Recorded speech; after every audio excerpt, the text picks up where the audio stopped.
I had to take a bit of a pause. The message is definitely a heavy message. It's gone on for some time, definitely. I didn't realize how long.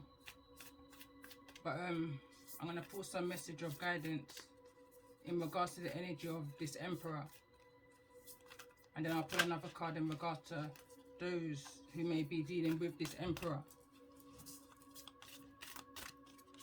So let's get an overall message of guidance and advice for those who's in the energy of this Emperor, who I feel like is in this humbled energy, or at least needs to be in this humbled energy, moving forwards with this energy of the Seven of Swords in the reverse, this confession. I'm hearing this explanation for execution. Tell me more about this energy for this Emperor. First card come through is 7 Blessings of Eve. And put another card for those who this Emperor may be connected to, who's resonating with the energy of this message.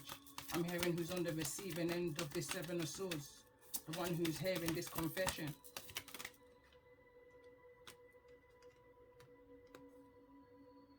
Perfume of Sophia, card number 12, bottom of the deck.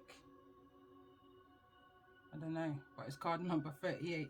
Some of these cards are not written in English. I'm going to press pause and get the book. Okay, so I'm going to read card number 7, which I pulled for the masculine's energy. The Emperor, those who's embodying the Emperor's energy in regards to the energy of this reading, not necessarily the zodiacs to say, because I feel like this message is bigger than zodiac. This is an energy reading. So card number 7. A spiritual gift shall enter your heart and manifest as a blessing in your life. You have innate talents and abilities which will support your soul into full glorious manifestation. You have been blessed with a beautiful divine destiny to fulfill. You have a natural healing ability. Choose your thoughts and your words so they reflect what you truly wish to put out into the world, because your influence is stronger and further reaching than you realize. And I feel like for whosoever's in the energy of the Emperor, that's the power, the energy of the shape-shifting capability, ability that you have within. But I feel like it was used in the wrong ways. I'm picking up an energy of fighting against those who wasn't fighting against you. Competing against those who wasn't competing against you. Ego. And I feel like a situation has taken place that's humbled this Emperor into the more positivity of their destiny. Something along the line has triggered them. They've gone through an awakening and an enlightenment, or there's a need to go through this energy. It says, Eve dwelled in original paradise, the Garden of Eden. She is the mother of knowledge, and from knowledge, wisdom can be developed. Wisdom is the egg of Sophia, which was the card which came through. Can't make it up.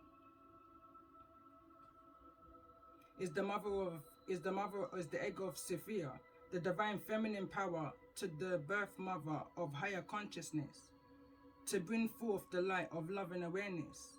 Eve's oracle is not an omen of being cast out of paradise.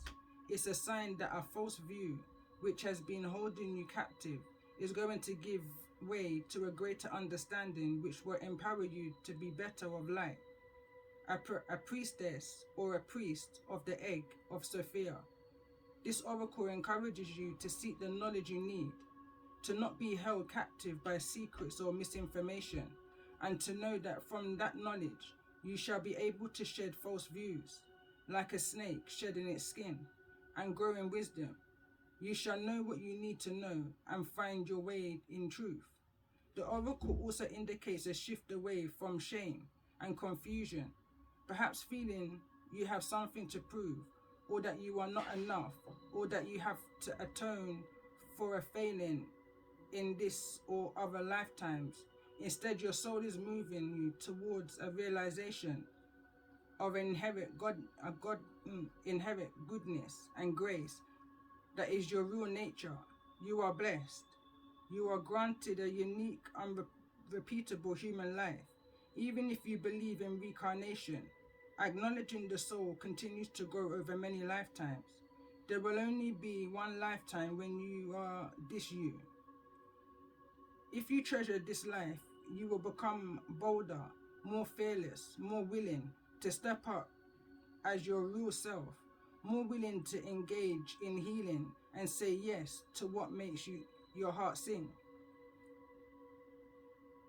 There is a rabbinic, I believe that says, saying that every time a human being walks down the street, a choir of angels cries, make way, for the image of God is approaching. Loving humanity is not always easy, especially when the darker side of human nature causes such suffering. Yet there is much heroism, love, kindness, and nobility too. Look to the positive and open your heart to the best in yourself and those around you. Choose to see the nature, the spiritual light in yourself and others to the best of your ability. We are all growing and evolving in our own way. Even those who trouble your heart are doing their best. Acknowledge that humans have limited capacities and deserve compassion and have a chance to awaken spiritually. Nonetheless, do not, however, allow yourself to become a doormat to anyone's ego or games. Entrust the spiritual progress and protection of all beings to the divine feminine as you care for yourself and others as consciously as you can. Certain numbers have a sacred significance that crosses religious and cultural boundaries. 7 is one such number, which signifies in Hinduism, Judaism, Christianity, Islam, Buddhism, Baha'i, and the New Age. The spiritual power of 7 channels for the higher wisdom. The presence of 7 is a sign from the universe to reconnect to the sacred. And that's the year that we're coming into. I have to take a pause. Can't make it up. We're coming into the year of 2023. And this is a full moon in Cancer, wolf moon energy, which is in 2023, the first full moon of that year. The oracle of the 7 blessings of Eve is a reminder that you have a sacred being and have no need to hold yourself hostage to shame, blame, guilt, anger, judgment, or fear.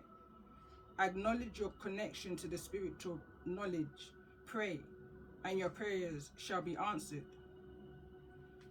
And then I'm going to read card number 12, Perfume of Sophia. You shall be able to sense the best timing and approach to take to create space for healing and resolution.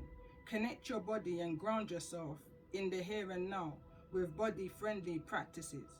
You will find your way intuitively and instinctively, even through confusing circumstances, where one moment you are sure the answer is no, and the next moment you are sure it is yes.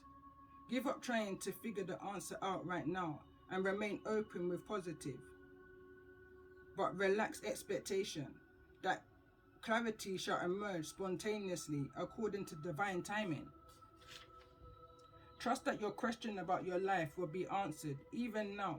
You are in the process of working your way toward the answers that will bring you clarity and higher understanding. There is kindness in how the universe delivers a message. There is a story of 3 rabbis who went into a room and saw God. One rabbi dropped dead, the other went crazy, and the third one became enlightened. It was the same room and the same divine presence. So what accounts for the different outcomes? When we are ready for knowledge, divine guidance is incredibly helpful and healing. However, we may need certain experiences to become ready.